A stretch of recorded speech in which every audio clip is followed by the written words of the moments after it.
नमस्कार, मी निकिता. आपण पाहतायत LS मराठी. पाहुयात महत्त्वाच्या घडामोडी. तौहीद खाट हत्या प्रकरणी धनंजय मुंडेंची सखोल चौकशीची विधिमंडळात मागणी.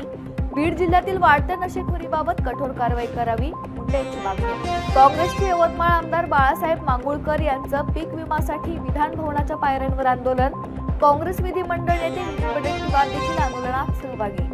खासदार श्रीकांत शिंदे यांचा ताफा अडवण्याचा उभाटा कार्यकर्त्यांचा प्रयत्न. ताफ्याला दाखवले काळे झेंडे.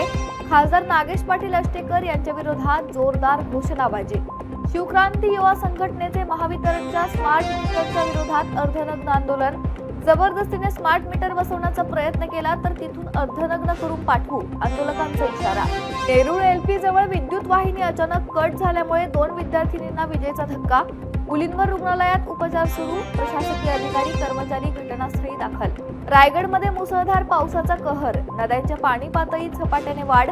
सलग पावसामुळे नदीकाठच्या गावांना सतर्कतेचा इशारा. प्रशासन अलर्ट मोडवर. अहिल्यानगर तालुक्यातील सारोळाबद्दी येथील जिल्हा परिषद शाळेच्या इमारतीला धोकादायक इमारतीचे स्वरूप प्राप्त. धोकादायक शाळा इमारतीमुळे ग्रामस्थ आक्रमक.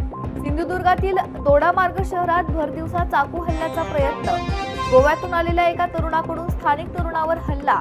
आरोपीवर तात्काळ कारवाई करण्याची नागरिकांची मागणी. हिंगोली जिल्ह्यात दमदार पावसाची हजेरी. शेतकऱ्यांमध्ये आनंदाचं वातावरण. पिकांच्या लागवडीसाठी शेतकऱ्यांची लगबग. बीडमध्ये रुही शहाजहानपूर गावात शेतीच्या वादातून पुतण्याचा आपल्या काकांवर तलवारीने हल्ला. पूर्ण घटनेचा थरार दर्शवणारा व्हिडिओ व्हायरल. या होत्या महत्त्वाच्या घडामोडी. पाहत रहा LS मराठी.